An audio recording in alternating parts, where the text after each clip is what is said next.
Goeiemôre liewe vriende en baie welkom by die saamreis. Ons waak en ons bid hierdie heilige week om saam so op die leidingsweg van die Here te loop en uiteindelik vir onsself vrae te vra. Wat wil die Here met my lewe doen in hierdie tyd, maar ook na die opstanding? Hoe wil ek voort as 'n volgeling leef? Ons lees vanoggend uit Lukas 22 vers 54 tot 62. Hulle het Jesus toe gevange geneem en hom weggelei en in die huis van die hoofpriester gebring. Petrus het op 'n afstand agterna gekom en in die middel van die binneplaas was daar 'n vuur. En daar het mense bymekaar gesit. Petrus het tussen hulle gaan sit. 'n Diensmeisie wat hom in die skynsel van die vuur sien sit het hom goed bekyk en gesê: "Die een was ook saam met daardie man." Maar Petrus het dit ontken deur te sê: "Juffrou, ek ken hom nie."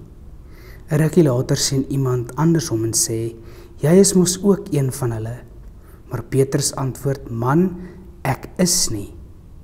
Na verloop van sowat 'n uur het nog een met beslisheid beweer: "So waar, die een was ook saam met daardie man. Hy is mos ook 'n Galileër." Maar Petrus sê: "Man, ek weet nie waarvan jy praat nie." En onmiddellik terwyl hy nog praat, het daar 'n haan gekraai. Die Here het omgedraai en Petrus aangekyk. Toe val dit Petrus by wat die Here vir hom gesê het: "Voordat die haan vannag kraai, sal jy my 3 maal verloon." En Petrus het buitentoe gegaan en bitterlik gehuil. Bedink vir 'n oomblik.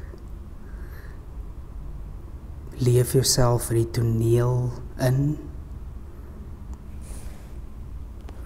En onthou en bedink die volgende gedagte. Petrus is nie alleen nie.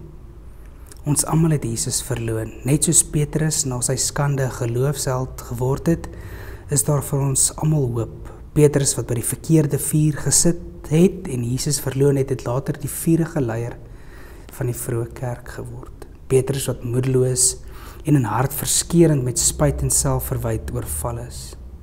Petrus vir wie die engel na Jesus se opstanding spesiaal laat weet het met die woorde: "Gaan sê vir sy disippels en vir Petrus." Kies in hierdie lydingsweek of heilige week eerder om by die vuur van gebed en toewyding te sit as die van selfbehoud of verloning van Christus. Ook as herinnering dat geen haan se verwytende kraai sterker is as die genadige woorde van Christus nie. En dan, terwyl ons sommer net vir so 'n oomblik stil word, gaan ek ons lei in 'n kort gebed. Miskien is dit die gebed wat jy deurgaans as 'n tema deur hierdie week saam kan bid. Here, vergewe my al die kere wat ek my rug op U gedraai het en gesê het, ek ken nie daardie man nie. Vergewe ons, wees ons genadig, o troue God. Amen. Mag jy ook in sy genade gaan leef en mag jy sy goedheid en sy liefde en sy ontferming beleef. Mooi week. Totsiens.